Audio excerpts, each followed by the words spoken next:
Jadi gini Bapak Ibu sekalian, teman-teman pasti tahu kan kalau sekarang IHSG lagi turun banget ya. Udah 6.200, turun 11% ya, dan saham-saham turunnya lebih dalam lagi. Tapi ada beberapa saham yang memang setahun terakhir ini naik sendiri ya. IHSG kita tuh sekarang itu sudah balik lagi ke posisinya 5 tahun yang lalu loh, sebelum COVID. Ya, pada awal 2020 itu sebelum COVID itu IHSG kita 6.300, sekarang malah 6.200 sekian.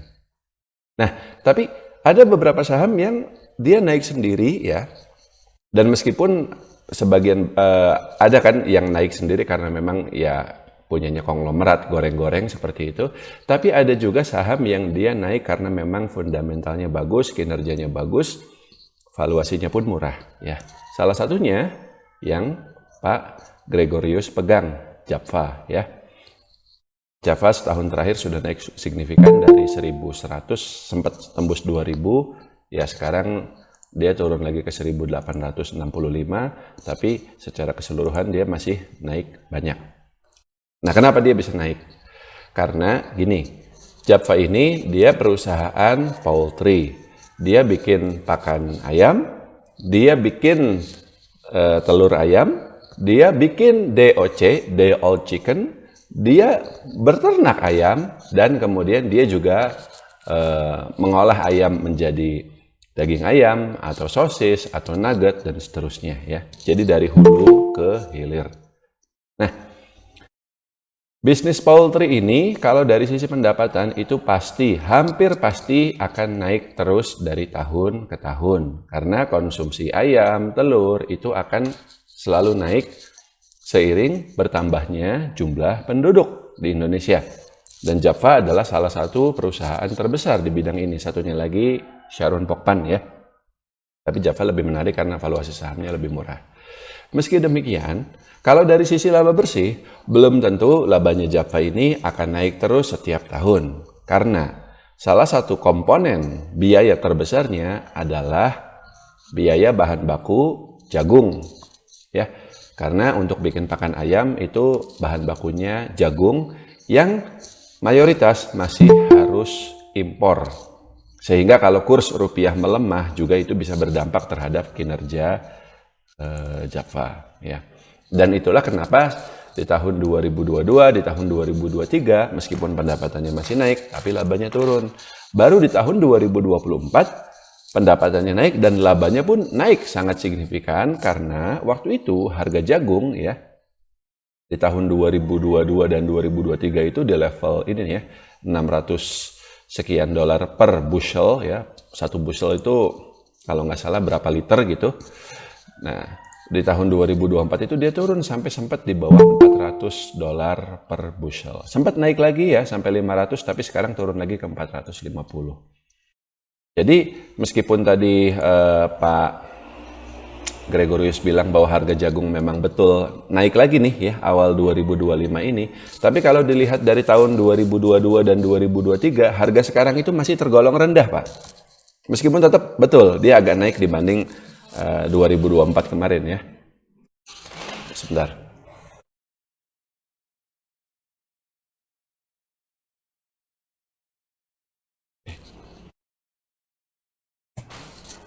Nah, pertanyaannya, kan kita udah beli saham Java dari awal nih. Ini salah satu saham yang saya rekomendasikan juga sih. Saya juga ada beli juga dan udah profit taking ya. Dan dia udah naik. Nah, Pak Teguh tadi bilang udah profit taking, saya belum. Nah, ini kapan nih kita keluarnya gitu ya. Nah, sebenarnya saya sendiri kemarin itu kita profit taking karena bukan karena ngelihat Java udah nggak bisa naik lagi atau apa, tapi karena waktu itu saya butuh dananya untuk beli saham lain yang saya anggap lebih menarik. Ya, jadi kadang kita jual saham itu bukan karena benar-benar kita menganggap sahamnya nggak bagus lagi, tapi lebih karena kadang karena kita butuh uangnya untuk saham lain yang kita anggap bisa naik lebih tinggi gitu ya. Jadi dalam kasusnya Pak Gregorius gitu ya, sebenarnya Java itu kalau tetap di hold boleh. Karena tadi itu Pak, sebenarnya harga jagung itu meskipun memang dia naik agak tinggi ya, tapi dia belum apa sih namanya Belum sampai balik lagi ke level di tahun 2022 dan 2023. Harga sekarang di $400 sekian itu relatif masih rendah.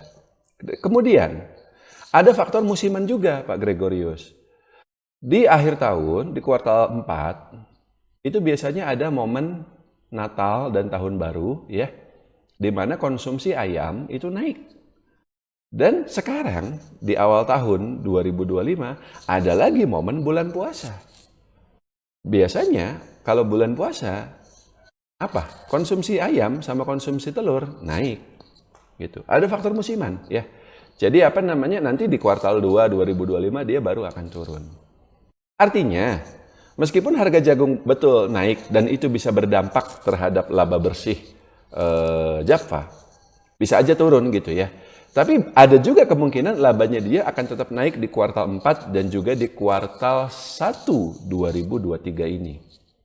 2025 ini gitu. Jadi, kalau masih pegang ya, sebenarnya belum perlu jual. Cuman begini Pak Gregorius. Ini kan kebetulan pasarnya lagi jeblok nih. Betul, mungkin Pak Gregorius dari Jaffa posisinya floating profit. Tapi saham yang lain gimana? Banyak yang nyangkut kan? Iya kan?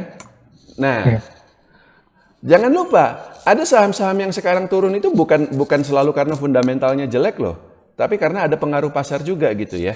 Betul, ada beberapa saham yang naik sendiri seperti Jaffa ini, tapi mayoritas yang lain itu turun semua. Karena penurunan IHSG juga sangat ekstrim sebenarnya. Jarang terjadi IHSG turun sampai sedalam sekarang gitu ya. Jadi, dalam kondisi seperti ini, saya sarankan Pak Gregorius bisa jual sebagian aja Jaffa. Misal pegangnya 100 lot, ya jual 50 lot dulu lah. Selebihnya ya, coba-coba berhadiah aja gitu. Kalau misalnya kinerjanya masih bagus, berarti kan masih bisa naik lagi. Sampai 2000, 2200. Tapi kalau misalnya kinerjanya jelek, dan habis itu, kan gini ya, sekarang juga karena pasarnya lagi begini, ingat, saham kita juga sangat sensitif terhadap rilis laporan keuangan. Kalau laporan keuangan keluar dan hasilnya jelek, sahamnya bisa langsung jeblok, Pak. Dan ada nggak kemungkinan labanya Jaffa di kuartal 4 dan di kuartal 1 2023 ini turun? Meskipun tadi saya katakan ada momen Nataru dan juga momen bulan puasa. Ada, Pak. Ya sekarang kan lagi susah ya. Ada banyak masalah korupsi dan seterusnya, daya beli turun, itu juga bisa berdampak terhadap kinerja Jaffa.